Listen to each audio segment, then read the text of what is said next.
TV Bihar देख रहे हैं आप। मैं हूं आपके साथ समीक्षा तिवारी। बिहार की राजनीति में एक नए दौर की शुरुआत हो चुकी है। लंबे समय तक सत्ता संभालने वाले नीतीश कुमार के बाद अब कमान सम्राट चौधरी के हाथों में है। जेडीयू लगातार ये दावा कर रही है कि सम्राट चौधरी उसी सुशासन मॉडल को आगे बढ़ा रहे हैं जिसे नीतीश कुमार ने वर्षों में तैयार किया था।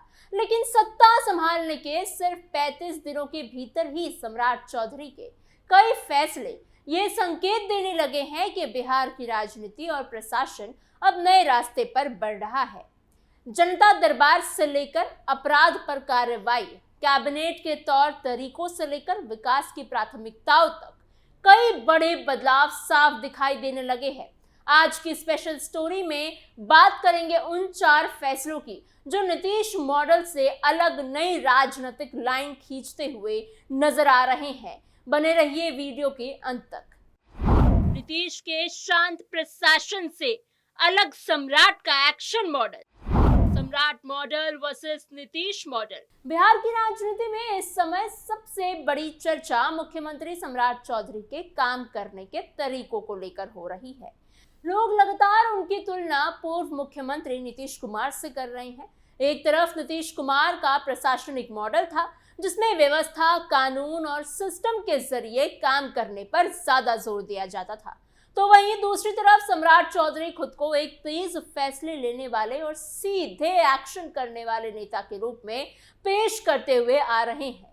मुख्यमंत्री बनने के बाद से ही उन्होंने कई ऐसे फैसले लिए जिनसे ये साफ दिख रहा है कि वो सरकार को एक अलग अंदाज में चलाना चाहते हैं और चला भी रहे हैं। जनता दरबार की जगह सहयोग शिविर, अपराध पर सख्त कार्यवाही, कैबिनेट बैठकों का नया तरीका और विकास की नई प्राथमिकताएं, इन सब के जरिए सम्राट चौधरी अपनी अलग पहचान बनाने में जुटे हुए हैं। सबसे पहले अगर सहयोग शिविर की बात करें तो सम्राट चौधरी सरकार का सबसे बड़ा प्रशासनिक बदलाव यही माना जा रहा है। मुख्यमंत्री ने राज्य की सभी पंचायतों में हर मंगलवार सहयोग शिविर लगाने का आदेश दिया है। इसकी शुरुआत 19 मई से हो चुकी है। इस व्यवस्था के तहत सभी प्रभारी मंत्रियों को अपने अपने जिले की किसी एक पंचायत में जाकर लोगों की समस्याएं सुननी है। खुद मुख्यमंत्री सम्राट चौधरी भी सोनपुर प्रखंड की एक पंचायत में पहुंचे और वहां लोगों की शिकायत सुनी।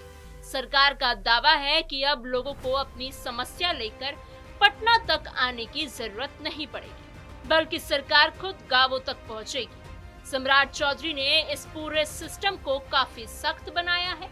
उन्होंने साफ कहा है कि सहयोग शिविर में आने वाले हर आवेदन का निपटारा 30 दिन के अंदर ही करना होगा। आवेदन मिलने के 10 दिन बाद संबंधित अधिकारी को पहला नोटिस दिया जाएगा। अगर 20 दिन बाद भी मामला लंबित ही रहा तो दूसरा नोटिस जारी होगा। मुख्यमंत्री ने ये भी कहा है कि 30 दिन के अंदर हर हाल में समस्या का समाधान होना चाहिए। कोर्ट से जुड़े मामलों को छोड़कर किसी भी आवेदन को जानबूझकर रोकना या लोगों को इधर उधर भटकाना बर्दाश्त नहीं किया जाएगा। उन्होंने यहां तक कह दिया कि अगर कोई अधिकारी 31वें दिन तक काम नहीं करता है तो मुख्यमंत्री सचिवालय से सीधे उसे निलंबित कर दिया जाएगा। इन सभी आवेदनों की रियल टाइम मॉनिटरिंग मुख्यमंत्री सचिवालय से होगी, यानी सरकार सीधे हर शिकायत पर नजर रखेगी। अगर इसकी तुलना नीतीश कुमार के दौर से करें तो वहां जनता दरबार की व्यवस्था थी। नीतीश कुमार ने इसकी शुरुआत साल 2006 में ही की थी। कुछ सालों तक ये बंद रहा, लेकिन 12 जुलाई 2021 से इसे फिर से शुरू किया गया। हर महीने के पहले 3 सोमवार को पटना में मुख्यमंत्री सचिवालय के पास जनता दरबार लगाया जाता था। इसमें लोग सीधे मुख्यमंत्री के सामने अपनी शिकायत रखते थे। मुख्यमंत्री के बगल में संबंधित विभागों के मंत्री, डीजीपी और मुख्य सचिवालय तक बैठते थे। नीतीश कुमार कई बार मौके पर ही अधिकारियों को फोन करके कार्रवाई करने के निर्देश देते थे। उनकी शैली थोड़ी शांत लेकिन प्रशासनिक मानी जाती थी। नीतीश सरकार के समय बिहार लोक शिकायत निवारण अधिकार अधिनियम यानी PGRO कानून लागू था। ये कानून 5 जून 2016 से लागू हुआ था। इसके तहत किसी भी शिकायत का निपटारा अधिकतम 60 दिनों के अंदर ही करना जरूरी था।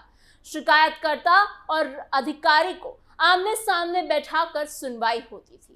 अगर कोई अधिकारी समय पर काम नहीं करता था तो उस पर 500 से लेकर 5,000 रुपए तक का जुर्माना लगाया जा सकता था और विभागीय कार्रवाई भी हो सकती थी।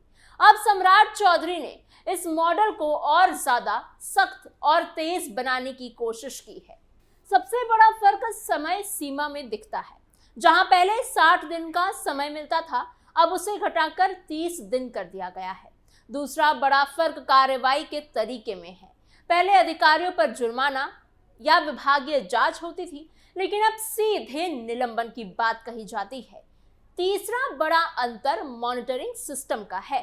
पहले जिला स्तर पर शिकायत निवारण पदाधिकारी काम देखते थे, लेकिन अब मुख्यमंत्री सचिवालय खुद रियल टाइम मॉनिटरिंग करेगा। जी हाँ, इस तरह अपराध नियंत्रण को लेकर भी सम्राट चौधरी का अंदाज काफी अलग नजर आ रहा है।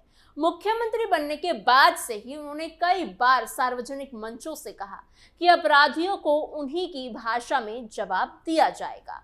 उन्होंने साफ कहा कि बिहार सुशासन वाला राज्य है और अपराधियों को किसी भी कीमत पर छोड़ा नहीं जाएगा।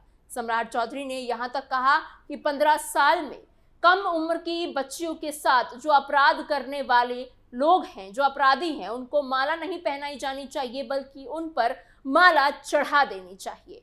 उनके इस बयान को लेकर काफी चर्चा हुई। सरकार का दावा है कि पुलिस अब खुलकर काम करने की छूट दी गई है। 20 नवंबर 2025 से लेकर 19 मई 2026 तक राज्य में 22 एनकाउंटर हुए, जिसमें से 6 अपराधी मारे गए। सम्राट चौधरी के पुलिस का हाथ खोल दिया है वाले बयान का मतलब ये बताया जा रहा है कि अगर अपराधी गोली चलाते हैं तो पुलिस बिना डर के सेल्फ डिफेंस में कार्रवाई कर सकती है। सरकार ने पुलिस को भरोसा दिया है कि अगर उन्होंने सही इरादे से कार्रवाई की है तो बाद में भी विभागीय जांच या मानवाधिकार के नाम पर उन्हें परेशान नहीं किया जाएगा। वहीं दूसरी तरफ नीतीश कुमार का मॉडल थोड़ा सा अलग था। उनका सबसे बड़ा बयान हमेशा यही रहता था कि कानून अपना काम करेगा। वो एनकाउंटर संस्कृति के खिलाफ माने जाते थे। 2005 में सत्ता में आने के बाद उन्होंने अपराधियों को पकड़कर अदालतों के जरिए सजा दिलाने पर जोर दिया था। स्पेशल ट्रायल चलवाए गए थे और हजारों अपराधियों को सजा भी मिली थी। पुलिस का काम अपराधियों को पकड़ना और कोर्ट में चार्जशीट देने माना जाता था। हालांकि जरूरत पड़ने पर पुलिस गोली भी चलाती थी, लेकिन पुलिस को खुली छूट देने की बात कम ही दिखाई देती थी। जब अपराध बढ़ता था तो नीतीश कुमार अधिकारियों के साथ समीक्षा बैठक करते थे और कई बार बड़े पैमाने पर IAS और IPS अधिकारियों का तबादला भी कर देते थे। वन मैन शो से टीम पॉलिटिक्स तक सम्राट सरकार का हाई विजिबिलिटी मॉडल। कैबिनेट बैठकों में भी दोनों नेताओं के तरीकों में बड़ा फर्क दिखाई दे रहा है। सम्राट चौधरी ने हर बुधवार को कैबिनेट बैठक करने की परंपरा शुरू की है, जबकि नीतीश कुमार आमतौर पर मंगलवार या शुक्रवार को बैठक किया करते थे। फर्क सिर्फ दिन बदलने तक सीमित नहीं है, बल्कि पूरे सिस्टम में बदलाव दिख रहा है। नीतीश कुमार के दौर में कैबिनेट बैठक खत्म होने के बाद आमतौर पर मुख्य सचिव या फिर कैबिनेट सचिवालय के अधिकारी ही मीडिया को फैसलों की जानकारी देते थे। नीतीश कुमार खुद प्रेस ब्रीफिंग से दूरी बनाए रखते थे, लेकिन सम्राट चौधरी खुद फैसलों की जानकारी मीडिया और सोशल मीडिया के जरिए लोगों तक पहुंचा रहे हैं। इतना ही नहीं, वो संबंधित मंत्रियों को भी आगे कर रहे हैं ताकि उन्हें फैसलों का राजनीतिक फायदा मिल सके। भाजपा की राजनीति में आक्रामक प्रचार शैली हमेशा से मजबूत रही है और सम्राट चौधरी उसी अंदाज को बिहार सरकार में भी लागू करते हुए दिखाई दे रहे हैं। कैबिनेट के अंदर काम करने के तरीके भी काफी अलग है। कहा जा रहा है कि नीतीश कुमार के समय अंतिम फैसला लगभग पूरी तरह उन्हीं का होता था, कई बार मंत्रियों को पहले से ये तक पता नहीं होता था कि किस एजेंडे पर मुहर लगने वाली है, लेकिन सम्राट चौधरी की कैबिनेट में मंत्रियों को ज्यादा बोलने और अपने विभाग के प्रस्तावों को रखने की छूट मिल रही है। भाजपा के युवा नेतृत्व और कोर एजेंडे का असर सरकार के कामकाज में साफ दिखाई दे रहा है। विकास के मुद्दे पर भी दोनों नेताओं की सोच अलग दिखाई देती है। नीतीश कुमार का सबसे बड़ा फोकस गांवों की सड़कों, बिजली और पानी जैसे बुनियादी सुविधाओं से जोड़ना था। 7 निश्चय योजना के तहत हर घर नल का जल, पक्की नाली, पक्की गली और ग्रामीण सड़कों का बड़ा नेटवर्क तैयार किया गया। उनका मानना था कि बिहार का विकास गांवों के विकास से ही होगा। सम्राट चौधरी अब तेजी से आगे बढ़ रहे हैं, शहरों की तरफ और शहरीकरण पर ज्यादा ध्यान दे रहे हैं। सरकार ने बिहार के 10 जिलों में से 11 सैटेलाइट टाउनशिप बनाने के ब्लूप्रिंट को मंजूरी दे दी है। इन टाउनशिप में चौड़ी सड़कें, ग्रीन स्पेस, आधुनिक आवासीय और व्यावसायिक जोन विकसित किए जाएंगे ताकि पुराने शहरों पर दबाव अब कम हो सके। सरकार इसे बिहार के भविष्य का मॉडल बता रही है। अर्थव्यवस्था और रोजगार को लेकर भी दोनों सरकारों की सोच में बेहद अंतर नजर आता है। नीतीश कुमार के समय बड़े इंफ्रास्ट्रक्चर प्रोजेक्ट्स के लिए राष्ट्रीय और अंतर्राष्ट्रीय स्तर की कंपनियों को मौका मिलता था। कई बड़े प्रोजेक्ट बाहरी कंपनियों को मिलते थे, लेकिन सम्राट चौधरी ने बिहार पब्लिक वर्क्स कोड में बदलाव करके 50 करोड़ रुपए तक का टेंडर में स्थानीय ठेकेदारों को प्राथमिकता देने का फैसला किया है। सरकार का कहना है कि इससे बिहार का पैसा बिहार में ही रहेगा और स्थानीय युवाओं को इससे रोजगार मिल सकेगा। इसके साथ ही सरकार आईटी, आर्टिफिशियल इंटेलिजेंस और सेमीकंडक्टर जैसे आधुनिक कोर्सेज को भी बढ़ावा दे रहे हैं। लक्ष्य रखा गया है कि अगले 5 सालों में 1 करोड़ रोजगार के अवसर तैयार किए जाएंगे। शिक्षा के क्षेत्र में भी अब फोकस सिर्फ स्कूल खोलने तक सीमित नहीं है, बल्कि गुणवत्ता सुधार पर जोर दिया जा रहा है। सरकार ने 800 करोड़ रुपए का बजट देकर हर ब्लॉक में कम से कम एक उच्च माध्यमिक विद्यालय को मॉडल स्कूल बनाने का फैसला लिया है। जिन 208 ब्लॉकों में डिग्री कॉलेज नहीं है, वहां कॉलेज खोलने की प्रक्रिया शुरू की गई है। प्राइवेट स्कूलों और कोचिंग संस्थानों को लेकर भी सम्राट सरकार ज्यादा सख्त दिखाई दे रही है। सरकार ने आदेश दिया है कि सभी निजी स्कूल अपनी फीस का पूरा ढांचा सार्वजनिक करेंगे। जी हाँ, अगर कोई स्कूल मनमानी तरीके से फीस बढ़ाता है तो उसकी मान्यता तक रद्द की जा सकती है। कोचिंग संस्थानों पर भी 2 लाख रुपए तक जुर्माने का नियम बनाया गया है। सरकार का कहना है कि इससे मध्यम वर्गीय परिवार यानी मिडिल क्लास परिवारों को राहत मिलेगी। कुल मिलाकर देखा जाए तो बिहार की राजनीति इस समय बहुत बड़े बदलाव के दौर से गुजर रही है। सम्राट चौधरी खुद को तेज फैसले लेने वाले और आक्रामक और तुरंत कार्रवाई करने वाले नेता के रूप में स्थापित करने की कोशिश कर रहे हैं। आने वाले समय में ये देखना दिलचस्प होगा कि बिहार की जनता किस मॉडल को ज्यादा पसंद करती है और कौन सा तरीका राज्य के विकास और कानून व्यवस्था के लिए ज्यादा प्रभावी साबित होता है। फिलहाल इस खबर में इतना ही। आपकी इस पूरी खबर पर क्या सोच विचार है, क्या राय है, हमें कमेंट बॉक्स में जरूर बताइएगा।